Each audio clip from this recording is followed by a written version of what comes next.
রাজ্য রাজনীতিতে আগামীকাল দিনটা অত্যন্ত গুরুত্বপূর্ণ। এই সোমবার দিনটা কেন বলছি কথা, তার পেছনেও কারণ রয়েছে। সব থেকে বড় কারণ হচ্ছে সংসদে তৃণমূলের বিদ্রোহী ব্লকের ঠিক কারা। আগামীকালই পর্দার উন্মোচন। সূত্রের খবর, আগামীকাল লোকসভার স্পিকার ওম বিড়লার কাছে সশরীরে হাজিরা দেবেন তৃণমূলের বিদ্রোহী সাংসদরা। ওই দিনই আলাদা ব্লক গঠনের আবেদন জানাবেন বিক্ষুব্ধ সাংসদরা। সূত্রের খবর, আজ বিকেলের মধ্যে বিক্ষুব্ধ সব সাংসদকে দিল্লিতে পৌঁছতে নির্দেশ দেওয়া হয়েছে। একে একে দিল্লির পথে ইতিমধ্যে বিক্ষুব্ধ সাংসদরা। আজ কাকলি ঘোষ দস্তিদারের বাড়িতে আলোচনায় বসতে পারেন বিদ্রোহীরা। কাকলির বাড়িতে বেসুরোদের জন্য ডিনারের আয়োজন করা হয়েছে বলেই সূত্রের খবর। শুক্রবারই টিভি9 বাংলা দেখিয়েছিল 19 জন বিদ্রোহী তৃণমূল সাংসদের সই। মুর্শিদাবাদের তৃণমূল সাংসদ আবু তাহের খান অবশ্য দাবি করেন তাদের ফোরামে 21 জন সই করেছেন। এদিকে এরই মাঝে দিল্লিতে বিদ্রোহী শতাব্দীর সঙ্গে এক গাড়িতে দেখা গিয়েছে সুদীপ বন্দ্যোপাধ্যায়কেও। তৃণমূলের বিদ্রোহী তালিকায় আরও 2 সাংসদ। দাবিশ বারাসাতে তৃণমূল সাংসদ কাকলি ঘোষ দস্তিদারের। কাল লোকসভায় স্পিকারের মুখোমুখি হবেন তৃণমূলের বিদ্রোহী সাংসদরা। আজ একে একে দিল্লি পৌঁছচ্ছেন কাকলি সায়নীরা। দেখুন, আমাদের কথাবার্তা তো যাদের সঙ্গে হয়েছিল, যারা যারা এই পশ্চিমবাংলার বর্তমান পরিস্থিতি গত 4-5 বছর বিশেষ করে যে জায়গায় গিয়েছিল তার বিরুদ্ধে যারা মত দিচ্ছিলেন তাদের সঙ্গেই কথাবার্তা হয়েছিল। এবং তার মধ্যে আরও আছে, ধরে নিন আরও 2-1 জন আসবেন। আমি যেটা 20 বলেছিলাম সেটা আসলে 22। সুতরাং আমাদের অপেক্ষা করতে হবে। সবাই মিলে বসে যেটা সিদ্ধান্ত হবে, কেননা এখানে এখন কিন্তু আমরা সবাই রাজা, আমাদেরই রাজার রাজত্বে সবার একটা মতের প্রাধান্য দেওয়া হবে। ইংলিশে যেটা বলে যে it will be not by dictated, it will be by discussion and ডিসকার্ডে। সবাই মিলে আলোচনা করে যেটা ঠিক হবে সেটাই হবে। আপনি যে 2-3 জনের কথা বলছেন, তারা কি আপনাদের সঙ্গে কন্ট্যাক্টে রয়েছে? তাদের রোজকার কন্ট্যাক্টে রয়েছে।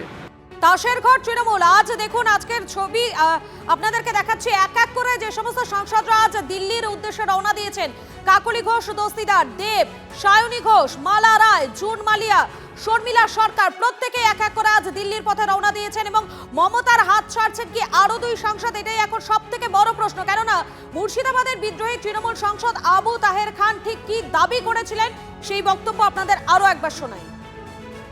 কলকাতায় যেটা হয়েছে, 64 জন প্রায় এমএলএ একসঙ্গে মিলে মিশে একাকার হয়ে তারা বিরোধী দলনেতা তৈরি করেছে। আমরাও দিল্লিতে 20 জন 21 জন এমপি একসঙ্গে একটা ফোরাম তৈরি করা হয়েছে।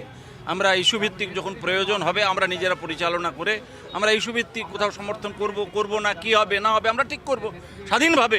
এতদিন আমাদের বসে থাকতে হতো কখন কলকাতা থেকে আমাদের কাছে কোন মেল আসবে। পার্লামেন্টের ফ্লোরে মিনিটে মিনিটে সিদ্ধান্ত পরিবর্তন হয়। বিরোধী দল যখন একত্রিত থাকি কি করব কি না করব, আর প্রতিনিয়ত আমরা কলকাতার মুখাপেক্ষী হয়ে কি বলছে তার জন্য শোনার অপেক্ষায় থাকতাম। আমরা বিরাট বিপদে ছিলাম পার্লামেন্টের ভিতরে, কারণ আমাদের যিনি নেতা ছিলেন ফ্লোরে তিনি তো পার্লামেন্টে ঠিকভাবে যেতেন না, 1-2 দিন হয়তো যেতেন, আর বাকিটা আমাদেরকেই ফেস করতে হতো। সুতরাং আমাদের অনেক অসুবিধা হতো। সঠিক আমরা সই করেছি, সঠিক আমরা 21 জন এমপি সই করে আমরা একটা আলাদা গোষ্ঠী তৈরি করেছি। আইপ্যাক নামক সংস্থা আমাদের ক্ষতির অন্যতম কারণ, এবং সেটা পরিচালনা করেছেন অভিষেক বন্দ্যোপাধ্যায়। সুতরাং এই দুয়ে মিলে বাংলায় তৃণমূল কংগ্রেসকে ক্ষতির এবং একটা সাধারণ এমন বাজে জায়গায় পৌঁছে দিয়েছে, তা অত্যন্ত দুর্ভাগ্যজনক। আর এক বিদ্রোহী তৃণমূল সাংসদ জগদীশ বসুনিয়া টিভি9 বাংলাকে এক্সক্লুসিভলি সাক্ষাৎকারে ঠিক কি বলেছিলেন একবার শোনাই আপনাদের। আমরা দাবি করছি যে আমরা তৃণমূল কংগ্রেসের আলাদা লবি, এবং আমরা অরিজিনাল তৃণমূল হয়ে লোকসভায় আমরা বসতে চাই, এবং আমরা ইস্যু ভিত্তিক ডেভেলপমেন্টের জন্যে আমরা এনডিএকে, আমাদের ভারতবর্ষের প্রধানমন্ত্রী নরেন্দ্র মোদীকে আমরা সমর্থন করব, এবং দেশের এবং সাথে সাথে আমাদের রাজ্যেরও ডেভেলপমেন্ট যাতে কোথাও বাধাপ্রাপ্ত না হয় সেই জন্য আমরা সবসময় সর্বতভাবে তাদের সাথে থাকব। আপনাদের চিঠি কি 3 দিন আগেই জমা পড়েছে নাকি এর মধ্যে রিসেন্টলি জমা পড়েছে? 8 তারিখ জমা পড়েছে। 3 দিন আগে নয়? 3 দিন আগে না, 8 তারিখ।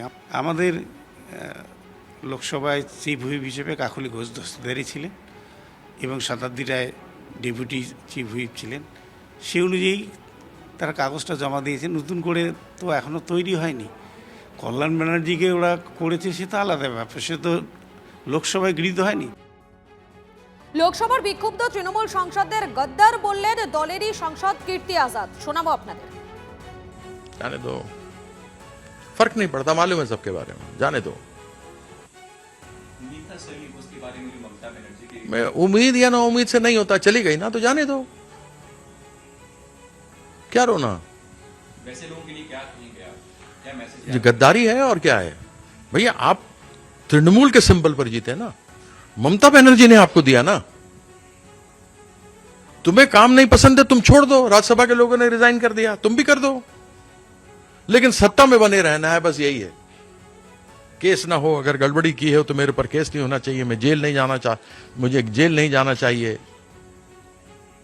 बयाने में मुंह दिखाई में कुछ मिल जाए, यही है, इसके अलावा और क्या है। और बीजेपी माहिर है इस मामले में। ভূপেন্দ্র যাদব তার দায়িত্বে আছে, তাদের সেই ফাঁদে সুদীপ পড়লেন।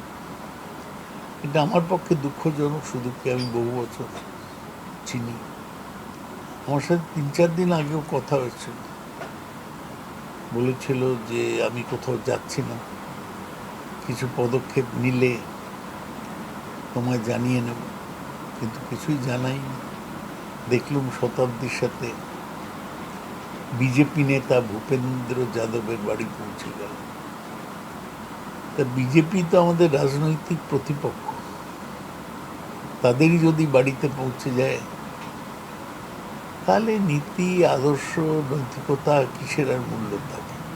গিয়েছে পুরোটাই ব্যক্তি স্বার্থ। ব্যক্তি স্বার্থে লোকে একটু ক্ষোভ দেখাচ্ছে, আগে দেখায়নি। তৃণমূল থেকে বেরিয়ে আলাদা ব্লক করা চেষ্টা করা মানে বিজেপিতেই যাওয়া।